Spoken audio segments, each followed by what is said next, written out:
question was, why do you think parents would be okay with leaving their kids at tinkering school with a bunch of like tools and everything? Why do you think they would want? And that, just to add to that, that kind of feeds into one of the questions in the chat, which was, are parents comfortable with that? Are there parents you have to convince? What are the parents' reactions? So parents send us their kids for two reasons. Well, I mean, maybe it's multiple reasons, but I can divide the parents into two groups. The ones who send me their kids because they're afraid to teach their kids how to use a hammer and cut things with a saw, and the parents who want their kids to have more exposure to that because that's how they grew up, and they want their kids to be able to do more than they can do, right? So we get these two groups of parents, one who maybe even have tools at home, and this is just the best like tinkering experience they can find to send their kids to, and the ones who don't have any kind of tinkering or tool use at home because they don't feel confident doing it. They also send us their kids, and they often like won't read the blog during the week and will wait until they can pick up their kid, and they definitely like check and see like, how many Band-Aids do you have? So I think that's the reasons that people send us their kids. Hermione asked a really good question, is what happens to the projects when they're done? And we take them apart. One of the reasons we use the materials we use, and I'll show you an example. So if you look at this thing that we've been building, which is the prototype of the crater, it's using this kind of lumber that we buy a lot of this. And if you look at any one of these boards up close, you'll see that it's been in 2 or 3 other projects already. So we use and reuse the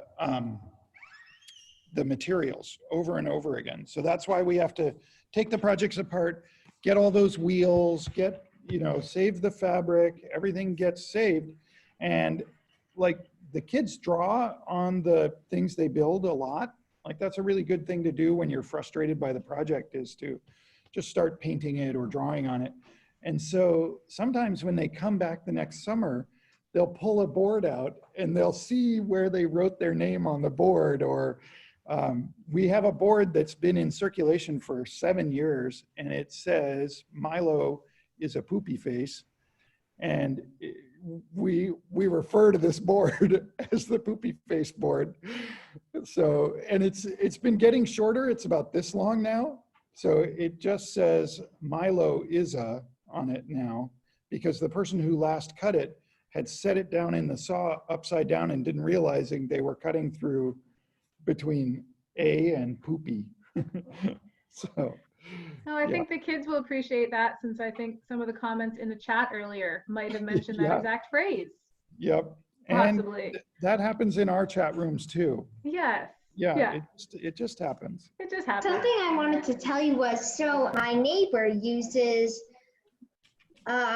he uses a magnifying glass, and he'll burn things. He burned his pants even. So do you know how to use a magnifying glass or glasses? And then there's like that little circle or whatever after you get the right angle, and then it sets something, well, it doesn't necessarily get on fire, but it like puts a hole through it and stuff. And my neighbor is very dangerous. That's interesting. I think that Gever will have a point of view on that. Someone being dangerous or someone having knowledge and being taught how to use it for good. Yes. And I wrote a whole book about it called 50 Dangerous Things You Should Let Your Children Do. And families often use the book as a way to talk about how to recognize danger and how to do dangerous things safely. So in there, I can't remember which topic it is, but it's definitely one of the 50 things, is burning things with a magnifying glass. And I've gotten pictures from kids all over the world who've written their names or drawn pictures, not just in pieces of wood and not just on the sidewalk, but like in all sorts of different situations. And it always makes me smile because I remember when I did that, when I first did that, and how magical it was to do. And if you have your piece of wood and you're surrounded by things that can't burn, it's completely safe to try and draw on that piece of wood. But the first thing that book tells you is you're responsible for the fires you create. So the instructions are clear a space, make sure there's nothing burnable and the wind is not blowing too strong, then you can start doing it.